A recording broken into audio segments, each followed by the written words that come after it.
Hey, how's everybody going out there in Gman Live? Oh, when the Saints come marching in. Oh, when the Saints come marching in. I want to be in that number. When the Saints come marching in. Yeah, there we go. Welcome to week 5 on Gman Live. Hell of a game yesterday.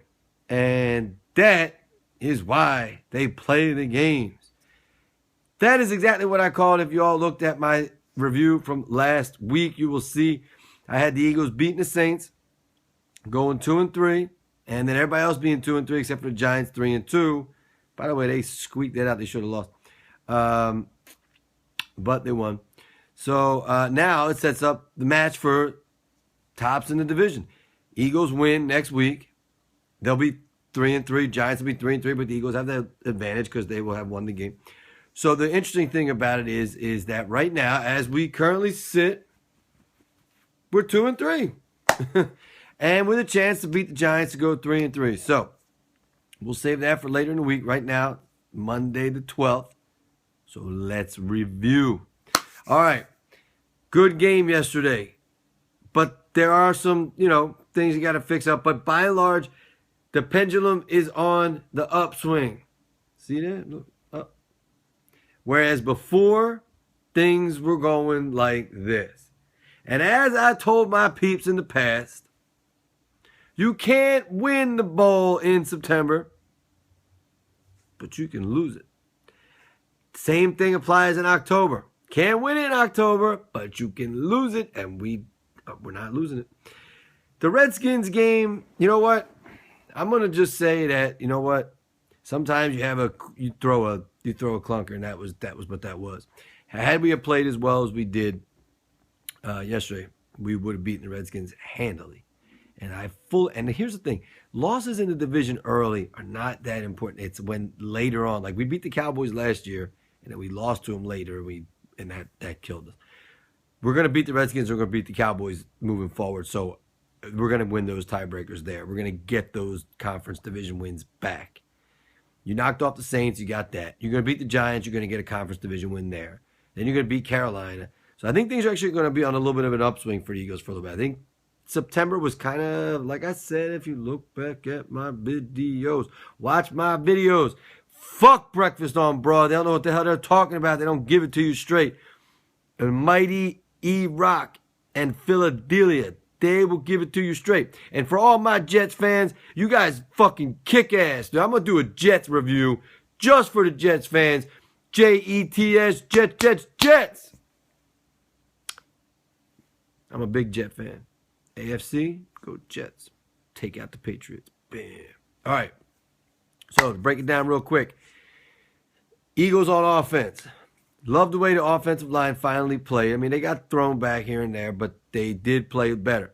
Why? Because they practiced all week together. So that's the reason why. So from left to right, you had Peters, and then you had Barbre, and then you had Kelsey, and then on the right tackle, you had Tobin, and then you had Lane Johnson. They practiced all week. They played. Now, both of the tackles are injured. We got to get to that bye week. You got to beat the Giants, get to the bye week. And then, beat the Giants, then Panthers, then bye week. You get to the bye week, you're going to get those two guys back healthy. That's huge because you need them. So, and by the way, the other teams, the NFC, nobody's great, all right? So we'll see what happens. In any event, so you played well offensively, and it all starts with the offensive line. It all starts there, all right? If you want to win, you got to have an offensive line. The Cowboys have an offensive line. They just don't have anybody else because they're all injured. But otherwise, the Cowboys would be the team to beat because of how stacked that offensive line is.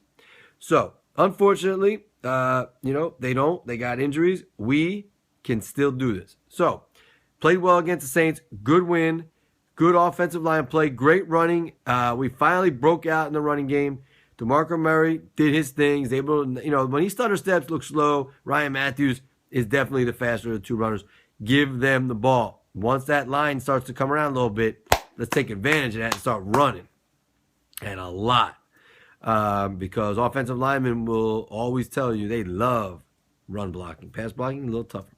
So, in any event, the biggest problem with yesterday's game, defense played great, got nothing to say except mad props to the defense. Fletcher Cox, MVP of the week, and easily should be a All-Pro this year. He is the Stone Cold Lock of the Week for MVP. And then as far as, Bradford, look, you can't throw picks. All right, this guy just is a pick machine, especially in the end zone. He's got to stop doing it. I mean, for Mr. Number One and Heisman and all that shit when he was coming out of Oklahoma, playing in the title game, the guy is a turnover fucking machine. He needs to make better reads, make better decisions. If it's not there, throw it away, live. This is the mantra. If it ain't there, throw it away. Live to see another day. If it ain't there, throw it away. Live to see another day. If it ain't there, throw it away. Live to see another day. Stop fucking giving away points. Stop. You're fucking giving points away. This game, as my boy Randall W. Wise told me, another good Eagle fan, we should have won that game. And we should have put a 50 spot up on the Saints. All right. Now, we won, so it's cool. But my point is, you left points on the field. Not to mention fucking dumbass kicker. I'm all in. Tell me anybody else. I'm all in for David Akers coming back at 42 years old and kicking. Because at 42, he ain't that old. Dude can fucking kick. Let him kick. He can at least hit the extra points. And he's good from like 40 yards in, 45 yards in. This guy Sturgis just cut the motherfucker already, all right? Cut him. Because he's a disgrace. In any event, I'm going to be down at Cheesesteak Fest. Anybody want to say hi to me, come up, say hi. You might want to do a little guest video that day. We can do a little one. As I'm walking in the stadium, I'll do one. It's coming up in about 2 weeks. Anyway, so big win. Eagles 2-3. We line up for the Giants next week. I'll break it down. Right now things are looking up. I'm not saying we're going to the bowl. All I'm saying is things are looking up. Got to get a better offensive line, and it has to continue week to week to week to week. No injuries, and we got to stay healthy. Otherwise, good game plan, good calling. Chip Kelly made some really good calls. Things went well. Fletcher Cox was the Stone Cold Mortal Lock of the Week MVP. 3 sacks, 2 fumble recoveries. Man was a stud, along with Benny Logan. All right, so that will do it from here. Oh, as the Saints come marching in. By the way, it was so fucking nice to finally beat goddamn Drew Brees. Yo, Breeze your ass on out of here. You stole our shit back in 2006. You stole our shit other times, especially, 2013, 2014. So, bye-bye, Breeze. Breeze your ass on out of here. This is Gman saying peace.